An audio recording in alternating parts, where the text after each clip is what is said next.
कटु तीक्ष्णोष्ण लवणा वृक्षालम्बात्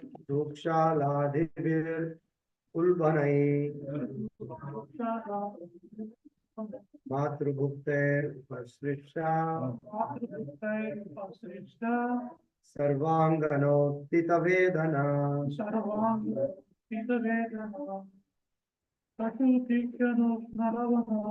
कटु तीक्ष्णोष्ण लवणा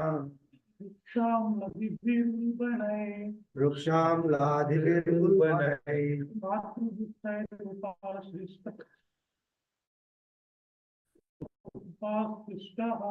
मातृभुक्तैरुपसृष्टा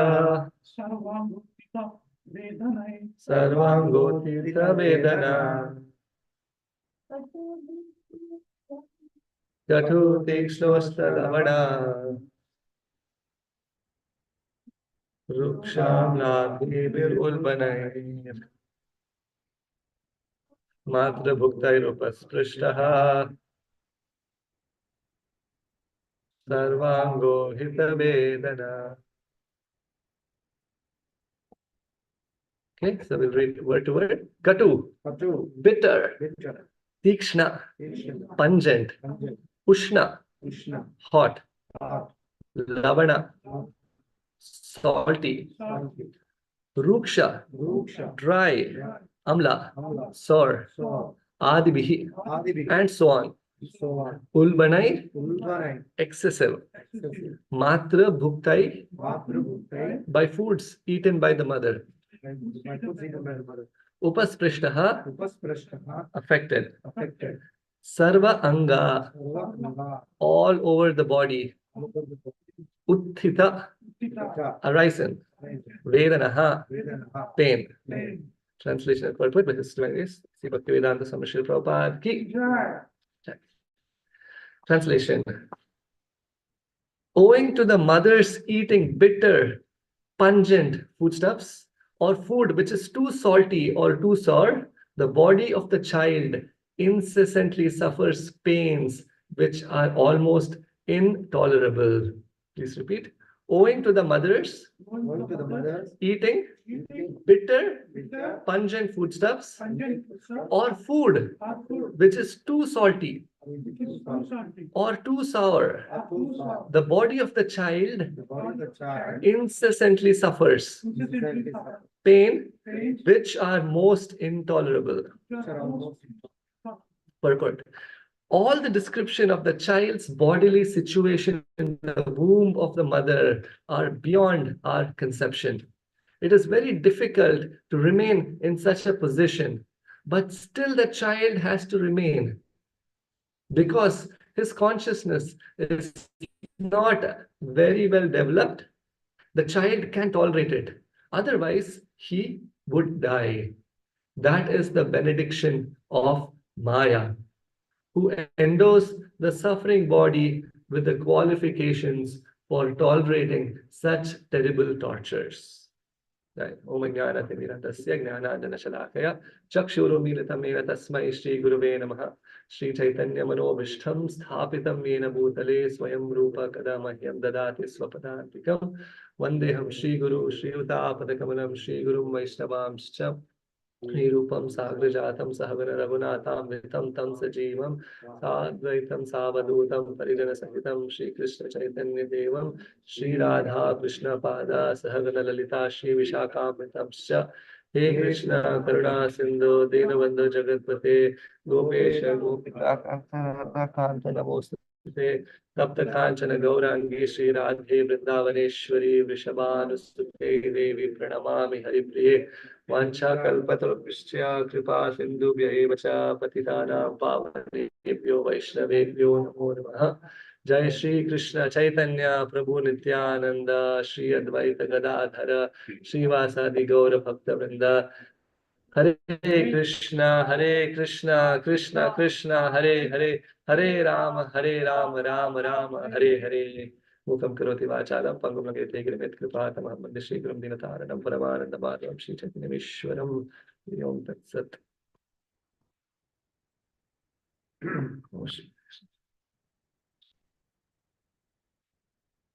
Hare Krishna. So, this section of the Srimad Bhagavatam, as the devotees have been describing over the past many days, um, describes in detail the embryology of the fetus within the womb of the mother.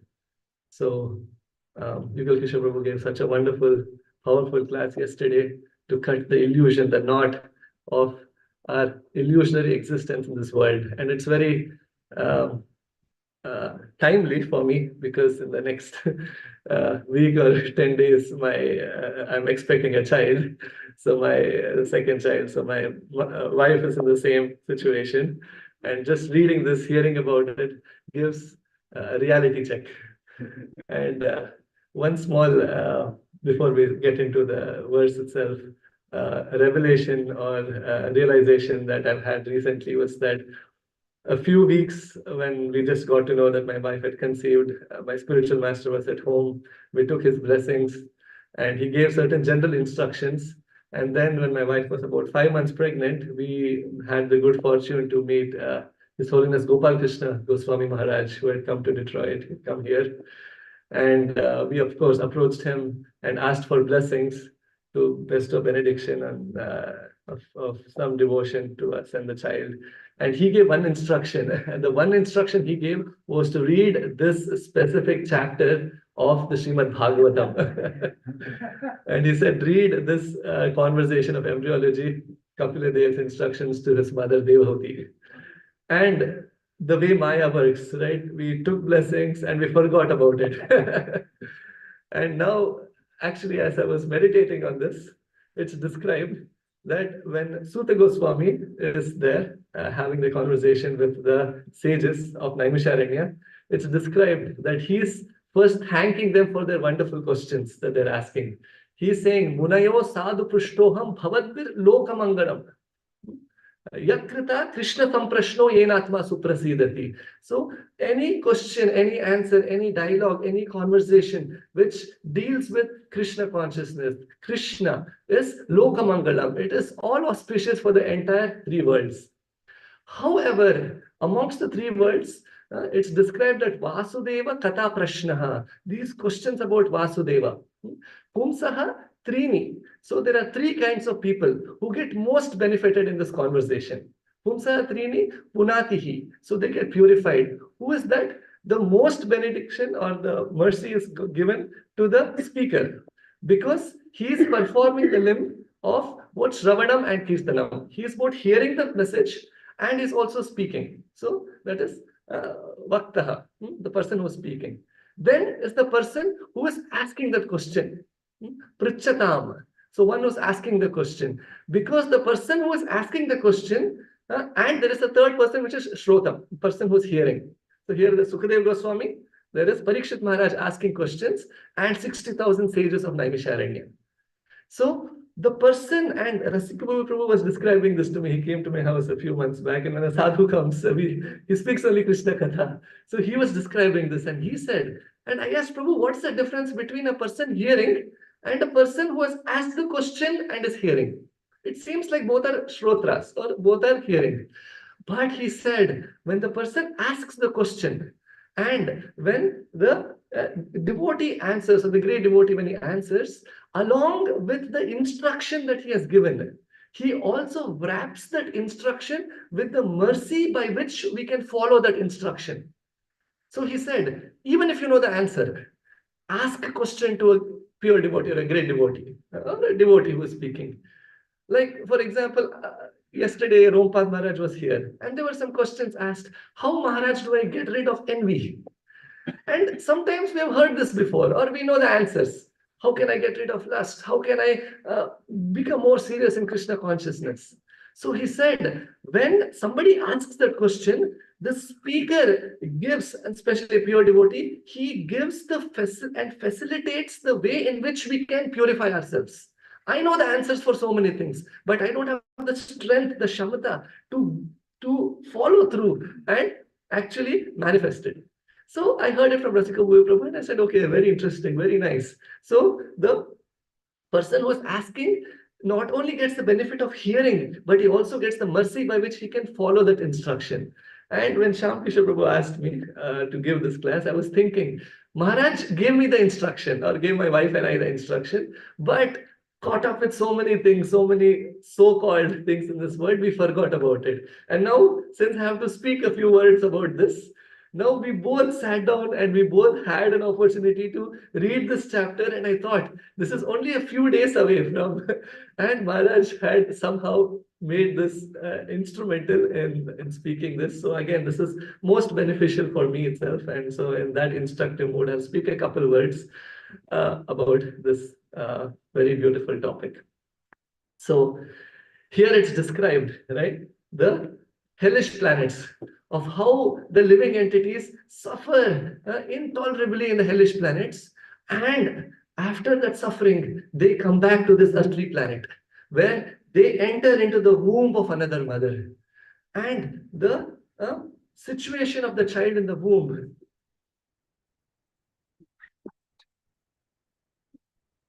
we're so fortunate to have so many wonderful devotees in whose audience we are, who will never get a chance to enter into another womb of another mother.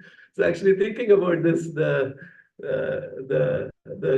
most auspicious situation that we are in, where we get the situation where we can be around devotees who most probably will never enter into another womb. So we are extremely fortunate to have the Bishop Purpose Association and many wonderful devotees. But if you think about it, who is speaking, who is listening? Parikshit Maharaj is listening to this. A beautiful conversation. And Sukadev Goswami is speaking. How amazing is Sukadev Goswami? He, as we know the story, he's the parrot of Srimati Radharani. And we know how he entered into the womb of the wife of Vyasadeva when he was describing Bhagavatam to his wife. And we know the story, the backstory of how he was listening to Srimad Bhagavatam. From when Radharani had to leave the spiritual world to come here, she asked Sukadev Goswami to stay. And he said, how can I be in separation with you? Oh, my dear Srimati Radharani. And Sukha is Radharani's parrot. And she says, when you hear Srimad Bhagavatam, you can appease your heart. Jai Shri Radha Hari Ki Jai. By hearing this message of Krishna consciousness, and he goes and hears this from Lord Shiva as he's speaking it to Parvati Devi. Parvati Devi, I know, is dozing off, but this parrot is saying, yes, yes, please continue. And Shivji is describing this beautiful Srimad Bhagavatam. And finally, we know this parrot flies and enters into the womb of the wife of Vyasadeva. And he is present within the womb for 16 years. And he is unwilling to come out of the womb of the mother, knowing that as soon as I come out of the womb of my mother, I will be captured by the illusionary energy of the Lord. Daiveshi Gudamai Mama Maya Duratyaya. Mameva Prapadyante Maya Metam Tarantite. This energy, external energy of Krishna is very, very powerful.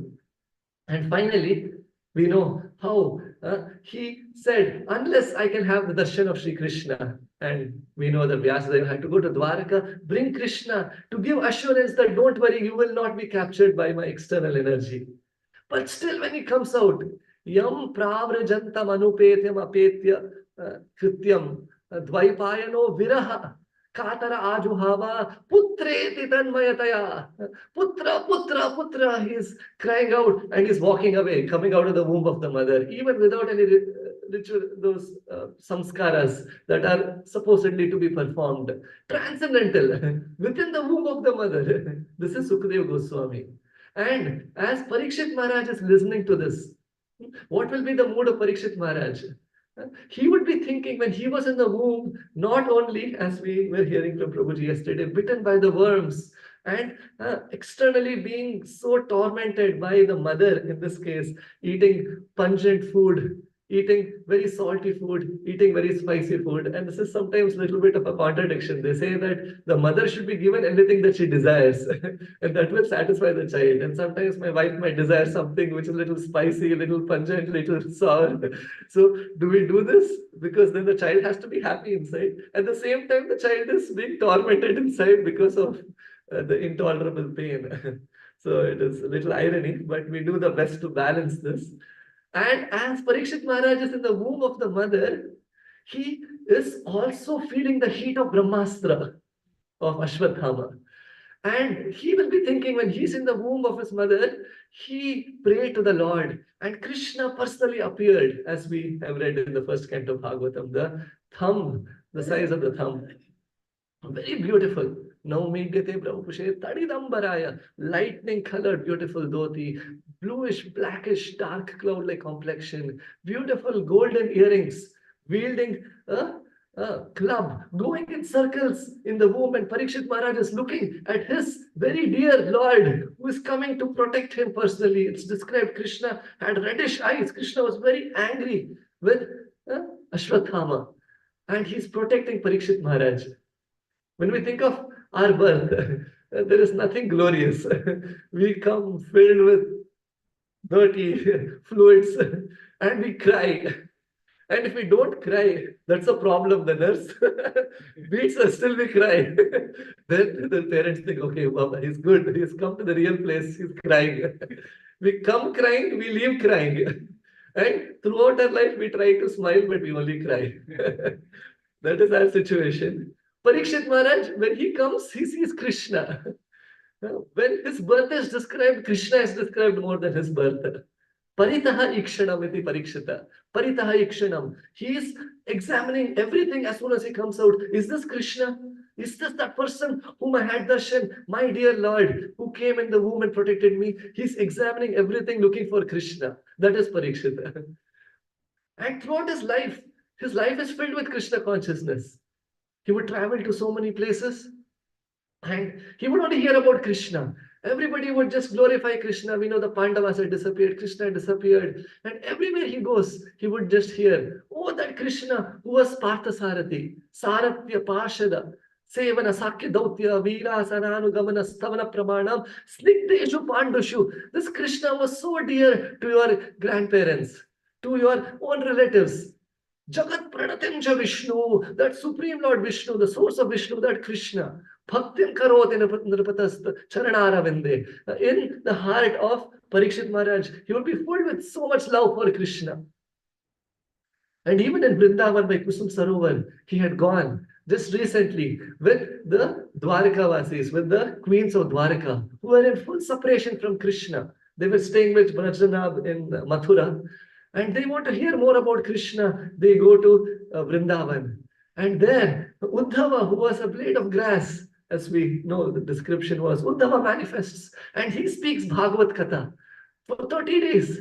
And there is ecstatic kirtan. This kirtan where all the gopis of Vrindavan and the wives of Krishna in Dwaraka, they have come here. They are hearing Bhagavatam from the lotus lips of Uddhava, who had witnessed Krishna's beautiful pastimes, who had heard from Krishna Uddhava Gita just before Krishna had departed.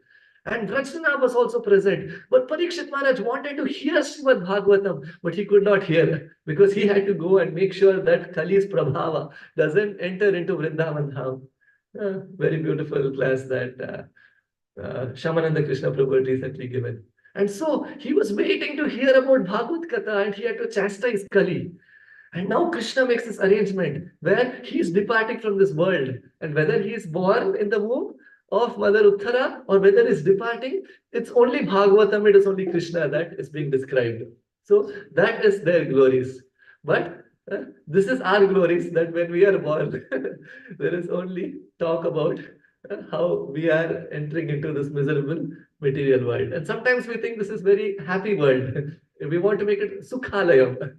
One devotee was saying, Krishna says it's Dukhalayam Ashashvatam, but we want to make it Sukhalayam. He says it's not Sukhalayam. He says it's Sukhalayam. Sukh jate. Sukh jate means dried up. We get dried up in this material world. So this is our situation in this world. And it's described in the purport, how the child is helpless in the womb. There we are helpless. And I was reading this 11th chapter of the Markandeya Purana, where Prabhupada actually quotes this Markandeya Purana, where it's described how the child is born and suffering in this material world. And actually, when you read it, everything Prabhupada is covered in the purport. How, as Prabhu was describing, the child is praying to the Lord and hoping that why, my Lord, when I come into this material world, I will forget about you. Let me not forget about you. Let me not come out of the womb of my mother. The child can remember the past 100 births. However, when the child is coming out, the influence of Maya is so powerful that the child forgets. One devotee asked Prabhupada, Prabhupada, why do we forget our past lives? And Prabhupada said, it's very merciful of Krishna. You're so fortunate that you've forgotten your past lives. So even that little happiness that you can even enjoy in this world, you can enjoy a little peacefully sometimes, that material happiness. Otherwise, if we were always in distress of all the past attachments, past bad deeds, past problems, in one life, what problem we have is more than enough to deal with. Maya is very merciful, it makes us forget. So this was in 2007 before I got my job here at DPE. I remember I had gone to North Carolina and I had just been initiated. I was getting some training for a few days by my consultant, and I was living in the temple there for those few days in North Carolina, Radha Gokuleshwara temple, I think it is. Gokulananda temple, beautiful temple. And there I was staying in the Brahmachari ashram for a few days. And one of my senior god brothers, god sisters, they said, Prabhu, are you driving back to, there was Washington, D.C., there was some ISKCON youth program, leaders program or something. So the devotees had sent me there. They said, you can attend that and then come back, drive back to Detroit. I said, yes, Prabhuji, I'm driving back. And they said, there's one devotee who wants a ride back. And can you take the ride? Can you give the devotee a ride? I said, sure, sure, Prabhuji, of course.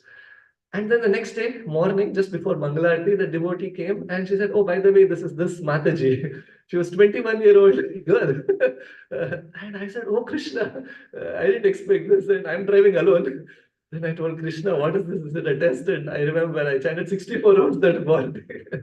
I just come from Mayapur, from India, and fired up. And anyway, so after Mangalarti, I was praying. And she was a 21-year-old girl from Russia. Her name was Alina, I still remember. And we're driving back, driving. It's almost a 6, 7, 8 hour drive. And then we were talking about Krishna only. And she was telling me her experiences. And when she came from Russia, she met the devotees there. And she had some issues from family and things. And she had a conversation with some senior devotees in North Carolina. And they were regression therapists. And they had actually helped solve some of her problems that she was having very inherent by doing this regression hypnosis, right? And we might have heard about this, but she was saying she had a problem this life with her mother, with her sister, who was not getting along with her. And when she did this regression, she went back in time to this place in Switzerland. There was this beautiful house, and she was knocking on the door, and her stepmother had opened the door, and she was very cruel with her. And now it's the same face, the same person who had come as her sister, and she's not getting along with. And then her life, she said, jumped back to one more time when she was in a prison in Russia somewhere, and she has fallen in the prison. There's so many prisoners around her, and she's suffering, and the mind doesn't want to get into that experience, and it jumps back into another lifetime where she was a bear. And she was describing how her limbs were so big. She was trying to get up. She was so heavy. She was so huge, brownish in color. She was a bear in one life. And like this, she was describing this and explaining, and this is what it's described in this in Bhagavatam, in Bhagavad Gita. 3, 4 lifetimes recollected.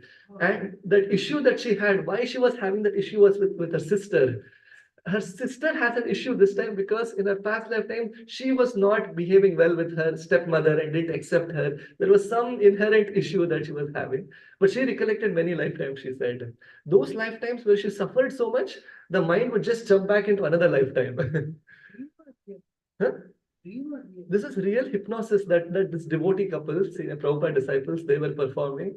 They did it because she had some inherent issue, she said.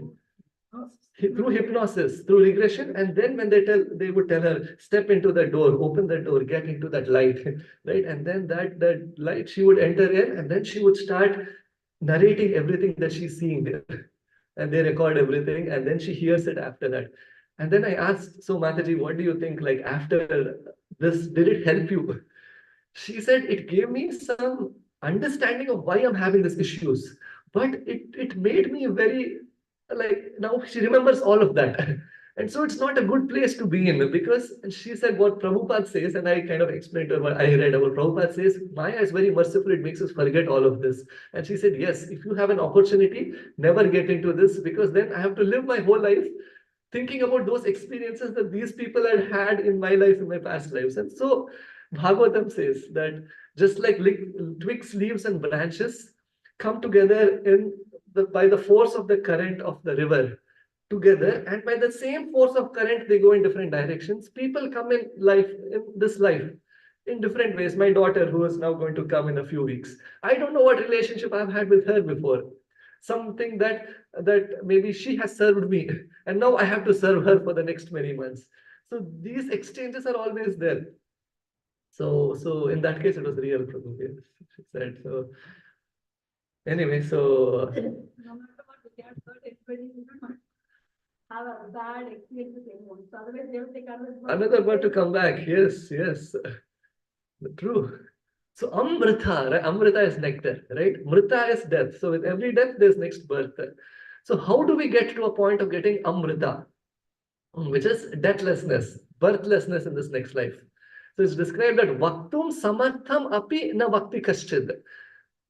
Vaktum Samartham. We have a tongue that has the Samartha, the ability to speak something much higher than what we could have spoken in any other lifetimes, in any other species that we have been in. I've been a tiger, and in that tongue, I can do similar things I can do now. I can communicate with other tigers or other tigresses of the same species, or eat food like how I can eat today. Apina Vyakti Kaschid, Aho Jananam Vyasanabhimukhyam. Bilva Mangal Thakur is saying, how unfortunate that in this human life we have a tongue that can talk about Krishna, that can discuss about Bhagavad Gita, Srimad Bhagavatam, that can discuss those topics by which Punarapi Jananam Marana, Punarapi Janani Jatare Shainam, by which one need not get back into the womb of another mother. One, Aho Janana, but how unfortunate that when we come together, we talk about those same small topics that we have been talking about in so many different lifetimes, which is not consequential in the grand scheme, because it's only a matter of some time before which we enter into the womb of the next mother. So, Jihva Pibasva. So he is giving an open invitation. And that's the invitation the Srimad Bhagavatam classes give, that Srila Prabhupada has in this temple, right? Many temples we go to, we just pray to the Lord about some issues, distress I have, some blessings, I put a few dollars. But the reason we have the temple is because this has to be a spiritual institution where we can actually understand what is the aushadhi, what is the medicine. Bhavaushadhachotra manobhiramad, bhavasagasya rogasya aushadhi. What is the medicine for suffering in this world? And by engaging in which one need not take birth in the womb of the next mother. Aho Jananam, how unfortunate. There are tens of thousands of Indians, hundreds of thousands of people, humans, who have that ability by which they can no longer enter into the next womb, but only a handful of us are here sitting and hearing Krishna Katha. So that is the greatest fortune. Pipasva, Govinda Damodara Madhaveti, the holy names of the Lord, Tan Nama Rupa Charitadi Sankirtanano, his beautiful pastimes, his beautiful form, by having darshan. One need not. Vipadi Santuta Shashvat, Yatret Jagadguru, Bhavata Darshana Yasyat. By having darshan of the Supreme Lord, Apunar Bhava Darshanam, one need not get darshan of this material world once again. So, about the helplessness, there was one verse I was reading last night. It's described that what is our situation in this world? So, Prabodhananda Saraswati Thakur in Chaitanya Chandramrita, he is saying that Chaitanya Chandra Mama Dehi Padavarambam. He is saying that Samsara Dukkha Jaratau Patitasya. Samsara, this world, Samsara, is Dukkha, is filled with miseries. Jala, it is an ocean. Jala. It is a huge ocean. Bhagavatam says, Samsara Sindhu Ati Dustara. It is huge ocean. Tara means to swim. So we're all trying to swim across this ocean. Dustara, very difficult to swim. Ati Dustara, extremely difficult to swim. Why is it an ocean? Because it is salty. The water is not sweet, it is salty, first of all. Secondly, it is very deep. You cannot get and touch the ocean bed. It's extremely deep. If you want to swim, the shores are very, very far. But still, if we want to swim, how do we swim? Right? What is our situation? He says that samsara dukkha jaladau patitasya. So we are on a high cliff and we have been pushed into this ocean. So as soon as we get pushed into this ocean, what happens? I remember this was in Vrindavan. I wanted to take a dip in the Yamuna. And I thought, okay, it's a small river. I know how to swim. I've learned swimming a little bit. And again, I took out my shirt, my dhoti, and then I went and took a small dip in the Yamuna. This was near Keshi Ghat. And as soon as I took a dip, it was so deep and the currents were so powerful that I got swept within. And my clothes are there on the shore. And I am in the water and I cannot feel the ground below me. And the currents are deep. And I was like drawn within Yamuna. And next thing I'm trying to swim. And I'm being pulled in and I went probably like 30, 40, 60 meters and about half a mile in. And now I'm starting to drink this water. And now actually reality sets that I might not be able to make it now. And fear comes in. I'm in Vrindavan. I am alone in Vrindavan first time. And this is 2 months before I had to come to America for my master's. And I am trying to catch some rock that I can hold on to. And somehow I'm trying to swim against the current. I went towards the shore. I caught one rock, but the rock is very slippery. I'm not able to pull myself up. It's difficult to pull the whole weight when I can't feel anything. And I slipped and I went back into the river. And now I'm drinking some water and I'm having some recollections of different situations in my life and some attachments I had, some attachments to different things. And I'm trying to think about Krishna and it's not coming. And I'm thinking, oh, Krishna, I'm not purified enough. I don't want to leave my body now. Although I'm in Vrindavan, I'll be born again. Please, Krishna, save me. And somehow I caught some rock and caught another rock and I made my way back. And I was like, thank you, Krishna. And then I have only one gamcha around me. and then I come, my clothes are very far away. But I'm walking back, I'm thinking, Krishna, I don't care what I have, what I don't have. By the time I went back, all the monkeys had taken off my clothes. And I'm walking back with my gamcha. I'm like, Krishna, thank you, Krishna. But I have realized that I have a long ways to go. So the point is, when we fall into this ocean, the first thing that we try to do is we try to swim back to the shore or back to the surface of the river. So that time he's saying, Prabhu Saraswati Thakur is saying, Samsara dukkha jalatau patitasya. We have fallen from this cliff and we cannot even take our hands to swim out of it. Why? He says, Kama krodadi nakra makarai kavalai kritasya. What happens? Our hands are tied by the handcuffs of the three modes of material nature. Mode of goodness, passion, and ignorance. Our hands are tied. Our legs are tied. And there are, it says that nakra makarai kavali kritasya. There are sharks coming on different directions to capture us. The sharks and whales and crocodiles of kama, krodha, lobha, moha, mada, matsarya, of my pride, lust, greed, anger. These are all the different sharks that are trying to bite me in different directions. Nirashrayasya. I am not finding any ashraya, anything that I can take shelter of. I can't take shelter of the strength of my hands to come to the surface. I'm tied up. I can't take shelter of the rock bottom ocean bed because it is so deep. I'm not able to drink this water. It is very salty. At that point, he says, Chaitanya Chandra Mama Dehi Padavarambam. He's saying there is one boat. And there is only one boat that is present. And I am trying to wave to that boat. And that is Lord Chaitanya Mahaprabhu, who is lifting his hands, chanting Hare Krishna, Krishna Krishna, Hare Hare, Hare Ram, Ram Ram, Hare Hare. So this holy name of Krishna, this mercy of Chaitanya Mahaprabhu, it said it's a small boat. It is not a big ship. It's not a Titanic. It's not a cruise which can carry many people. Only select few in this age of Kali who are most fortunate, who get that good fortune of understanding the essence of human life and mercy of Chaitanya Mahaprabhu, chanting these holy names of Krishna. We at that point have to struggle to at least make an effort to chant the holy names. And Mahaprabhu does the rest of taking us back. Prabhupada does the rest as the captain of that boat. So that is our precarious situation. Just like in the womb of the mother, the child has been helpless. What the mother eats, how many worms are biting the mother. Similarly, even in this world, we are helpless. What to talk of old age and death?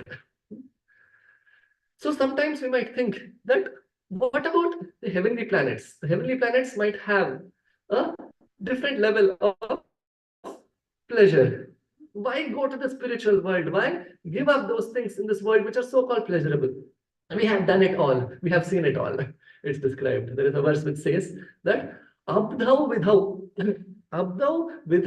vadhumuke phaninam nivase. There are 5 places where people have tried to see where there is nectar. Abdhau vidhau vadhumuke phaninau nivase swarge sudha vasati vai vibadha vadanti. So people sometimes say that nectar, if you want, you can go into the ocean. Abdhau. Why? When there was Samudra Manthana, there was nectar that came out. The demons and the demigods both were trying to get, and Krishna came as Mohini Murti. Abdhau. Is there nectar there? Or is there nectar in Vidhau, Somras, which has its source in the moon planet? Right? People want to perform many pious activities to, as Prabhupada describes, 10,000 years of material enjoyment, supreme level of sense enjoyment in the moon planet. Or is there nectar, Vadhumuke, in the face of a beautiful lady? Where is nectar? Or Paninao Nivase, is there nectar in Sarpaloka, where Bhim was tied by Duryodhana and was sent into Sarpaloka, and he got to drink pots of nectar by which he got strength of 10,000 elephants? Or is there nectar in the heavenly planets of Svargaloka? Swarge, Sudha, is there Sudha, is there nectar? Vasati vai vibudha vadanti. There could be maybe nectar there. But then they try to analyze, right? Just like we do our PhDs or masters, we try to analyze. They analyze and they say, no. There is no nectar in the ocean. If there was nectar in the ocean, then what would have happened? The waters of the ocean would have been very sweet. Why is it salty? So there is no nectar there. What about the moon planet? They say, no, there is no nectar there. Then every day should have been a Purnima. Why does the moon wax and wane? Why is there waxing and waning? So there is no nectar there. Patimritam. Is there nectar in the face of a beautiful lady? They were like, no. The husband who sees the face every day, even he has to see death one day. Patimritam. Then where is nectar? Is there nectar in Sarpaloka? No nectar even there. Then why is there poison in the fangs of many serpents? So there is no nectar there. Then finally they ask, is there nectar in the heavenly planets? Then it says that no, patitam, even from the heavenly planets, one has to fall down and come back into this material world. So Anandavali's section of Taittiriya Upanishad actually describes that even if somebody performs many so-called karma kanda yajnas, as Krishna describes in the 2nd chapter of Bhagavad Gita, most people are karma kandis. They want bhukti. Means they come to the temple also. We come to the temple, but we ask for something. I want something in return, because if there is no return, there is no point taking any risk. There is no point investing. If I invest, I want a return. And my return is very short-term return. I want either right now. We used to go when I was young. I remember my mother makes me do a young for me, my brother, because Ganesha, Ganapati will give nice education so that you can go to America. Or You can do some yagna by have nice business, nice wealth. Right? If something happens, then we want to make sure that we are in a real situation. So if the situation is good, then yes, let's do it. Let me go to the heavenly planets. Some Vedantists, they think about it and they say that if you go to the heavenly planets, go to the heavenly planets and you will enjoy higher levels of sense gratification. More beautiful apsaras, more heavenly bodies, which is not having different diseases later in life. Go to the heavenly planets. Titvam bhuktam swargalokam vishalam, huge sense gratification. However, it is described that even if you go to the heavenly planets, you perform different karma kanda yagnas or activities. Bhoktaram yagna tapasam, sarvaloka maheshwaram. Krishna is actually the benefactor, but if we perform this to go to the heavenly planets, what happens when your bank balance is finished? Kshine punye Swargaloka mishanti. One has to come back from even the Swargaloka back to this Matyaloka of material world. How? It's described that the land below us opens up and the demigod falls down from the heavenly planets. There is no conception of a child in the womb until the point where the time is up for the god and the goddesses, the people in the heavenly planets. So when the Mataji, when the Apsara gets pregnant, she knows, okay, my time is up. My bank balance is finished. I have had $40,000 and I booked 10 nights of the best suite in Hawaii. And now my bank balance is getting over. And St. Regis or your Marriott's, your hotels are saying, okay, you have no money to pay more. Now go back to Michigan. You're done with your Hawaii holiday. Your vacation is done. So similarly, there, your vacation there in the heavenly planet is done. And it's described in Markandeya Purana that even when you are in the heavenly planets, you're thinking, oh, when will my bank balance get over? When will my punya credits get over? So even the process of so-called Kshina Sukham, little happiness amidst Mahardukham, even that is anyway little. But when that happiness is over, then the husband, the demigod who has a garland like this, the garland starts wilting. So he knows that my time is over. After a lot of sense gratification, and so they fall down from that heavenly planet, from Swargaloka. And as they're falling down, there are certain vicious creatures who know the pathway of where these devatas will fall down from. And they're waiting to devour those heavenly bodies because they subsist by the food that they get by eating those heavenly bodies. So this Prabhu is falling down and he's seeing that other demigoddesses, his consort, who has found another demigod and continuing their Vishalam, so-called material sukha enjoyment there. And he is seeing, oh my God, I have lost my position. I have lost my consort. I have lost that so-called thing that I worked so hard to enjoy that pleasure in that world. And as he's falling down, those vicious creatures are tearing open their bodies. And he starts crying. And he's crying in distress. The soul leaves through the tear of the eye. And from the tear, it enters into the cloud. As we are flying in our aeroplanes, we see so many clouds. There could be so many demigods who have tears, which have mixed with these clouds. And their soul falls down as rain and enters into the earth and comes as grain. And this grain is eaten by the Purusha or the male, or the female both, but especially the male. It enters into the body. And the first verse of this chapter describes that Karmana Daiva Netrena Dehopapattaye, by the Karmana Daiva Netrena, by the vision of the Supreme Lord through his Prakriti, material nature, that soul which has entered into the grain, into the body of the Purusha, enters into the womb of the Stree when they come together, and enters into her womb, and again becomes a baby again, and struggles, suffering in this 9 months in the womb of the mother. So whether heavenly planets you come back to the womb, or whether you suffer in the hellish planets for so many lifetimes, and then you're born here in this material world, and again you're in this womb. And we come out of this womb, and Adi Shankaracharya says that Bala Tavat Krida Saktaha. When a person is a little boy, Krida Saktaha. I wanted to play cricket. I had posters of Sachin Tendulkar growing up, or just playing in games. Then Bala Tavat Krida Saktaha. Then in the youth, one wants to go after Taruna Tavat Taruni Saktaha, about the opposite sex. Each one is just enamored by each other.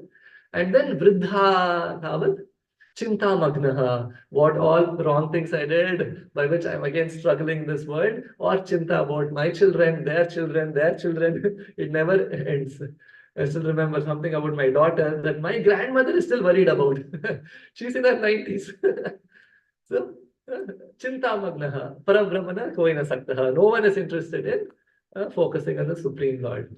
So there is no nectar either in the oceans, no nectar in the moon planet with Somaras, no nectar in the heavenly planets either, no nectar in Sarpaloka, no nectar in the beautiful face of one's wife or a beautiful lady. Then where is the real nectar? So it's described that the real nectar is Kanthe Sudha Vasati Vai. Bhagavad Jananam. The real nectar is present in Kanthe Sudha. Sudha is present in the throat of Bhagavad Jananam, of a pure devotee of the Lord. Because it is that words of the pure devotee of the Lord that can cut the knot of material existence. Bhidyante. Sarva. Chidyante Sarva Samshayaha. Bhidyante Hridaya Granthas. The knot in the heart is very, very hard. Sometimes when we dress the deities, sometimes the devotees would have put a knot, right? When we have the chain on Radha Gopijana Vallabha. Knot is so hard that we are trying to take out the knot. We cannot take out the knot. And finally we look for the scissors and we have to cut the knot. If this little thread can have such a tight knot that we can't cut or we can't untie, we need the scissors. What about the knot which we have tied for millions and millions of lifetimes? Pumsastriya maithuni bhavametam tayor mita hridaya ghantam ayuhu. Hridaya ghantam, the knot is very tight. My own daughter, right? I remember like 3 years ago, she was nobody to me. I didn't even know who she was. She might have been in a different body as a different person. I might even have read, oh, an accident here. Okay, what is there? So many accidents. People are so curious, even on I-94, I-96, wherever we drive, right? There's more traffic jam because people are interested to see what's in that accident. How bad is that accident? Than the actual lane of the accident, because people are curious. But they're not related to me. So I'm just curious and I go on with my life. But now when that same soul has come in my life as my own child, then some little high fever, I cannot sleep all night. That is natural. But this attachment is so natural. However, more natural than that attachment is our attraction to the Supreme Lord. But we have tied this knot so tightly. Ata griha kshetra sutapta vittaye janasya mohoyam aham mamete. My land in India that I have worked so much and paid money to get. My house, my wife, my child, my relatives, my bank balance, my job. Everything about me and mine, aham mameti. And the knot has gotten thicker and thicker. Every lifetime, it has expanded like a balloon. And Maya has bursted with one pin. And now I've forgotten everything I worked so hard for, entered into the womb, remembered, told Krishna, Krishna, Krishna, please, this time I promise, please bring me out. And I promise I will never get back into this. And then again, I've been caught. Then again, end of this lifetime, I'm thinking, oh, Krishna, what all wrong things I did. And again, I'm entering into the next womb. So, what is the real nectar? It is Chidyante. All the doubts get cleared. Bhidyante, Hridaya Gantas. The knot in the heart is cut by the words of the pure devotee. And so that is the real nectar. If not, time is fleeting, time is running away. Ayur harati vaipumsam udyan astam chayan asau. With every udyan astam, Surya udaya, Surya asta. With every rising and setting of the sun, one day closer to death. But Kshanonitaha, one who is talking about Uttama Shloka Vartaya, discussing Krishna Katha, hearing Krishna Katha, and reading Krishna Katha, chanting the holy names of the Lord. When one is engaged in this, then every day, every life, every single minute is one day not towards the death and the next womb of the mother, but towards eternal life, where we can enjoy with Krishna eternally, where every step is a dance and every word is a song. So that is what the Bhagavatam is bringing us up to. There are so many devotees. I remember one devotee, Rajanath Prabhu. I was serving under him in Mayapur when I was living long back, and he was a Hero Honda mechanic in Chennai, and he was fixing his bike, fixing a bike in that garage. And Loknath Maharaj and the Sankirtan party came down, and they have their bullock carts and the devotees singing, dancing, having different festivals in different villages. And he was a young boy and just doing some small job. And when they came, he was so attracted. He heard from the devotees. He told me personally.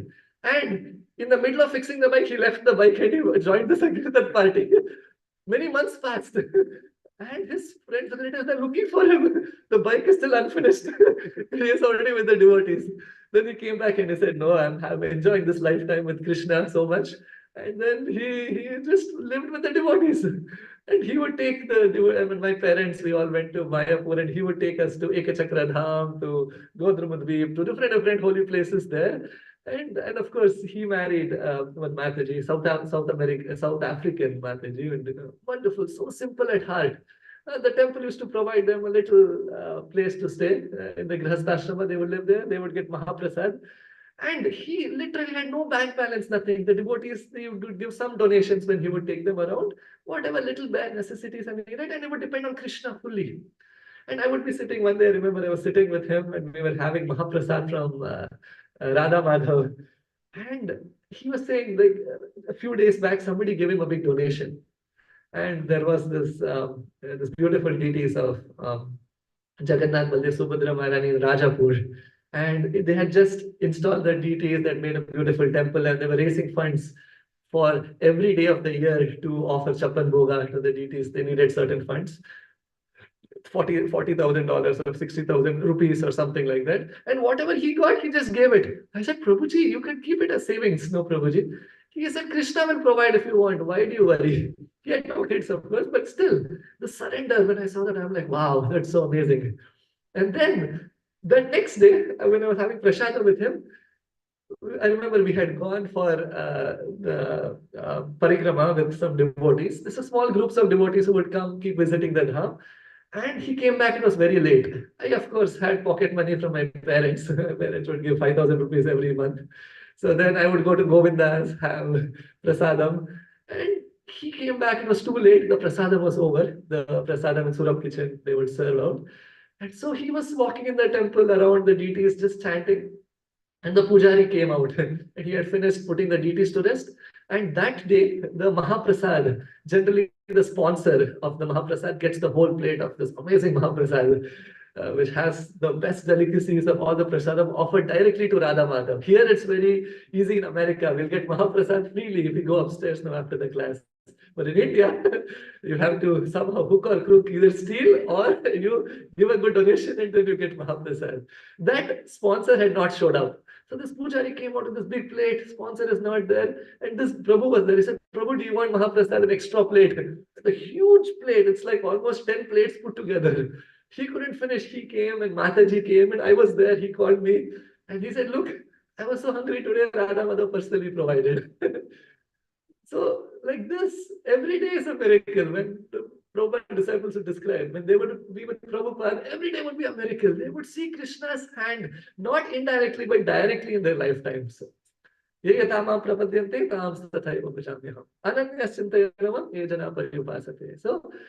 they take an extra mile towards Krishna, then the reciprocation happens that way. So, okay, I think it's past time. There are many stories we can share, but I think we'll stop here. Jai Srimad Bhagavatam ki Jai, Srila Prabhupada ki Jai.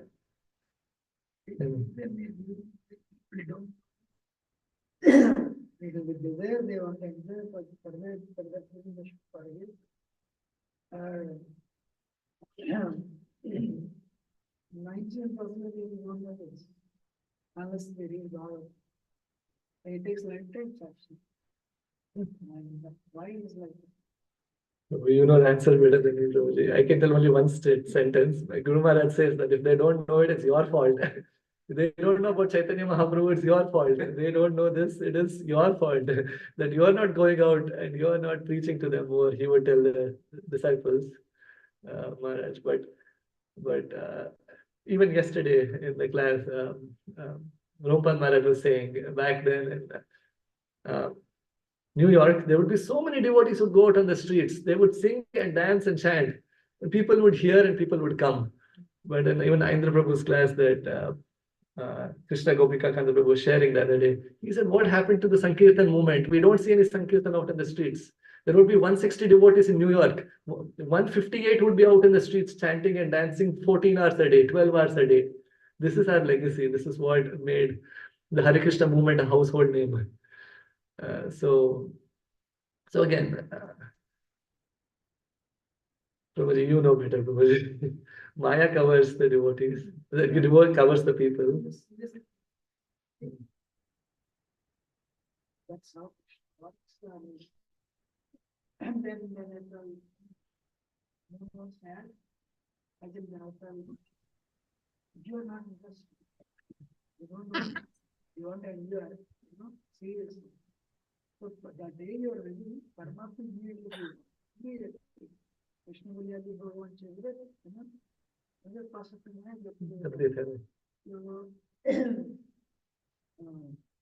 I think it does not enter into our independence. And I thought, no, parents, if they don't want it, but parents force it. Why Krishna does not force? Then your answer. So many people, when he sings Krishna sings, he is old. And we need to bring it back. But very interestingly, they are very less in number compared to 800 of population. There is not even 8 crore devotees. Hare Krishna. Not even small, particular. I don't think 1 crore actually. Chandrasekhar Maharaj mentioned that in the class when he came here. He said that Krishna doesn't advertise everywhere because this world is meant for you to forget Krishna. So Krishna gives an arrangement, as he said, for those who are really interested, but Krishna is not like staring everybody in the face to say, look, this is me, this is what you have to come to, because they have wanted to enjoy independent of Krishna. So Krishna facilitates Nitya Nityanam Chaitanya Ekabano Vidadati Kaman. So whatever their kamas, the desire is, Krishna is arranging. No, this arranging is not good, right? It's not good for you.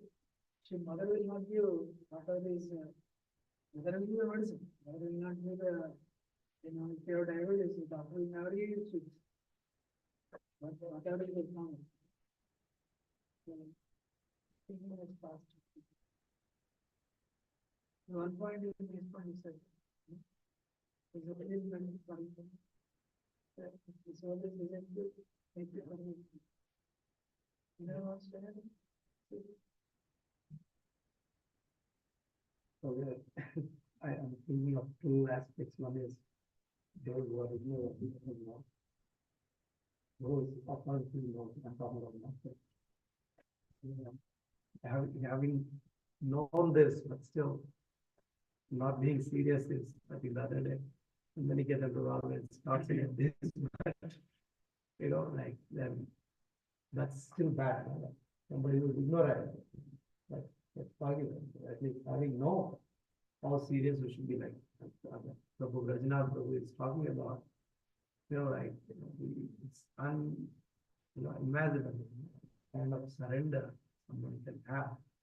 And I'm still holding on to my safety, my destiny. No, but in your case, Krishna has at least brought it to you. Hey, Prabhu, wake up. So you woke up.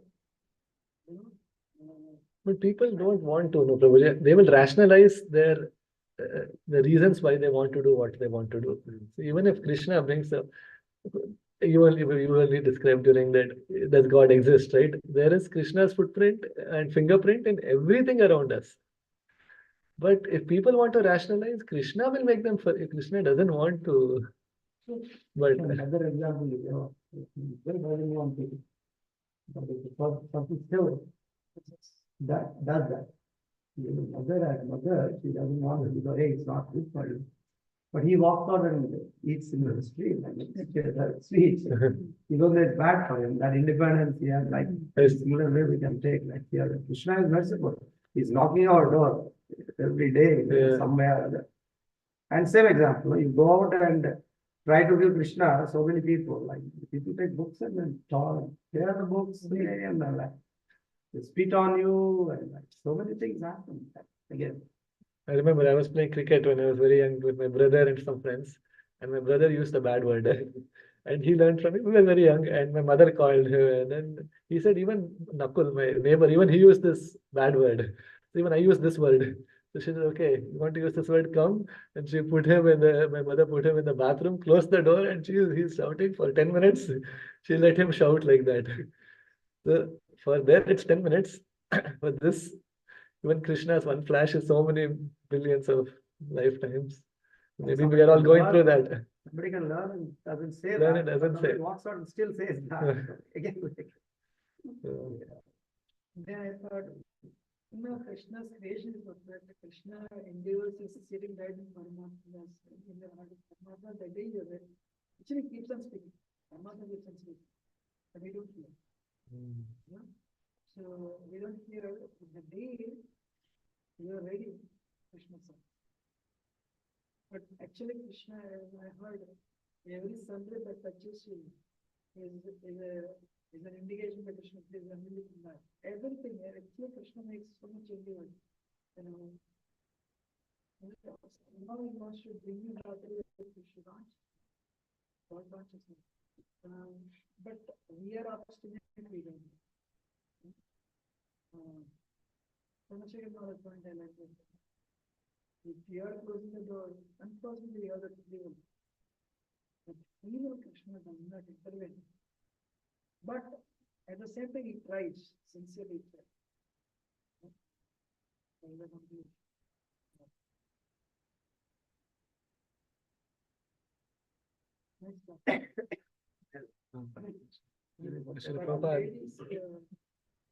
Hypnotic regression is good. Yeah, actually, today I got an answer for that because my friend was actually doing that. We were thinking, they were asking actually whether to, but I understood that I should not do that. After this class. Regression. My friend actually they were doing hypnotism and they are in India. Is that hypnosis? That's a regression. Yeah. Hypnotizes, you make them do what you want to do, but here you go into that. Yeah. Correct. They understood that actually what they were in their past lives, so they were suffering and all. So they said, okay, you can also, So then we thought, okay, we can also, but I understood that we should not do that. She told me she's Yes. thank you. Okay. Phone also, if you like it, you Can do. Okay. Yeah. It'll be interesting, right? Because you want to know, okay, what about me? My emphasis is you should lead a good life. I used to read Bhagavatam whenever. Okay. Very nice. India, hypnotic regression is Even there. in Bangalore, yeah, even my mother, like she has somebody, one of her friends in Bangalore, it's there probably, like different astrology, hypnotic regression, different the subtle sciences, right? Whatever can make them some Lakshmi, and many things are some are authentic also, for the most part, because they. But the point is, Krishna already summarizes this. He says, Dukhalayam Ashashvatam. This world is full of misery anyway. So what you did in the past was miserable. That's why you have got this body. And if you think, no, it's Ashashvatam. If you are some happy, that's anyway not permanent. So rather than regression, let's do spiritual progression towards back home, back to Godhead. Sometimes when devotees would ask, so what about this? Why did I fall? What happens? Prabhupada would say that you are anyway drowning in this world, in this ocean. Here's a boat and here's a boatman, this captain who's pulling you out. Then you ask, wait, before you pull me out, tell me, how did I first fall? You are drinking water, you're losing consciousness, first get on the boat. So just chant Hare Krishna And when you go there, once you just open your eyes in the spiritual world with Krishna, all of these millions of lifetimes of all the regression could have revealed would be like a small bad dream that you just wake up to real reality that we are all looking for. So that's the journey we are all on. So, yes. Actually, I am actually always there's a problem because I wanted to do something, but actually I will not do. Yeah. So, I delay that. So I want to avoid that. So I was thinking okay, what way I can actually uh,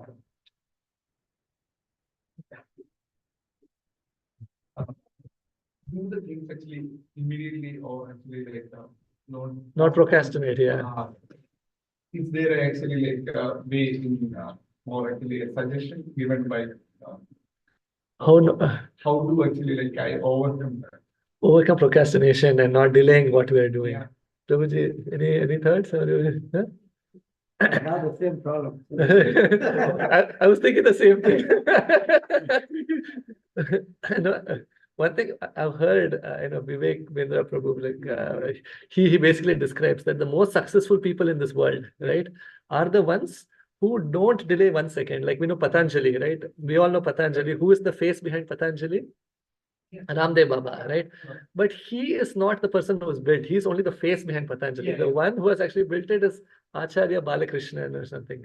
He was from the Gurukul. And one of his ideologies is that anything that has to be done, right? Do it this second, right? Now we have meetings, we will do this. No, he said, whatever needs to be done, right now it gets done, by afternoon gets implemented and it goes out to the market by evening. So when you have that level of laser focus, you can do wonders. And the same with our spiritual life or any other factors for that matter, right? So the point is, it has to be done. One thing I've heard is that when you piggyback something that needs to be done with your routine, that what you do. Say you want to read Bhagavad Gita 10 minutes a day, or you want to chant 2 rounds. So what Prabhupada would do is that before you eat food, right, he would chant 4 rounds. In younger days, right, he would say, like, if you have to have breakfast, you have to have breakfast. So if you don't chant 4 rounds, don't have breakfast. So now food you have to eat. So I remember when I was in Manipal, I would go to the Udupi Krishna temple and chant. And I would have a thing, if I don't finish so many rounds, I won't have my lunch. And then because now I cannot have lunch, I chant, and then it's time for my next class. So I skip lunch. Next day, I know I cannot skip lunch because I was so hungry yesterday. So I make sure I finish some rounds before.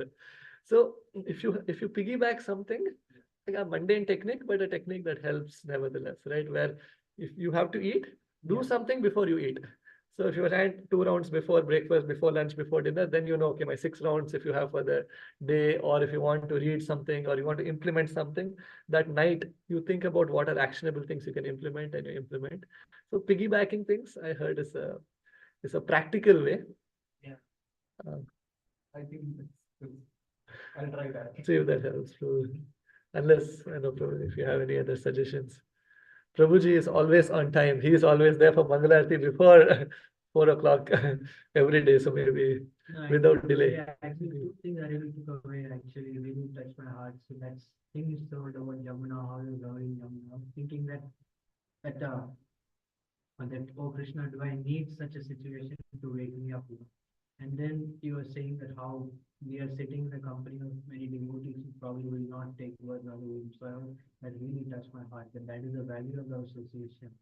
And you don't realize it, and I criticize, I offend, I take cheaply, I see mundane vision, don't take the association. So many ways. So I was thinking that like just now you're saying the laser focus. So I was thinking that yeah, you are just radiating with enthusiasm and inspiration and ecstasy. So I was thinking that how is it possible for a conditioned soul like me, who is always in the mode of passion, ignorance, how is it possible to actually always, go the extra mile and remember at the end of the day that, like I realized personally, like that just now I was washing things in the back of room, and even though I had class, I had to go, that's what I was doing. I was like, Krishna was not happy that I was doing that. Like, please forgive me. So I was thinking that I should have attended the class, and even whatever I should have watched things later. So I was thinking that, wow, that moment to moment you have to please Krishna, and Krishna is not going to put you in a situation is not going to be pleased when you do something that's comfortable. Krishna always, I don't know, actually, Krishna always likes this comfort. Krishna loves that. So when you're in a difficult situation, and Krishna likes very much. So I was thinking, Krishna is completely unconvinced. He likes it, it's like the day that, if I do Narati, the day that I have less rest, so that day Krishna is very pleased. If I say no to that, Krishna is not pleased. Krishna always knows, does not like comfort at all. So I was thinking, how a fallen conditioned soul like me, such a demon, how can I, get out of my, because ultimately it's all a reflection of my own, disgusting impurity with whatever is happening outside. That's just a reflection of Prabhu's humility and advancement, not to go by face value of what. Prabhu, he is in his 20s, and the last over a decade, he has been dedicating morning to evening, entire moment of his life in Krishna service. He came for his masters. He has everything that's needed. A good job, everything, and Prabhu has just dedicated his life. His spiritual master told him, "Give one life to Krishna. You're given hundreds, millions of lifetimes to Maya." And we have all heard that, but Prabhu has followed it. So he's telling it for our benefit. The bare reality is that somehow at some time I came here, I somehow got stuck. Like sometimes he gets stuck, and if I had not got stuck somehow, then I would also be. One day, one morning, Prabhu said that today, for some reason, for some time, I could not think about Krishna. What do I do, Prabhu? I'm like, if I think about Krishna, I think I'm pure devotee. For some time, if I think about Krishna, he's always Radha Gopijanawala's head pujari. So take inspiration from him. I really feel embarrassed and I feel bad that I'm not doing anything actually, and I'm not valuing the opportunity. And yeah, that story that you said combined with that quote was very, very powerful actually. Like I was just thinking that I was just praying with it, not with my bottle definitely, where I go. So it's it's a very great opportunity, but at the same time I'm with such wonderful devotees around. Right. Thank you, Prabhu. Seek your Srila Prabhupada ki jai, Samaya Bhaktivinoda ki jai. Srila Prabhupada ki jai.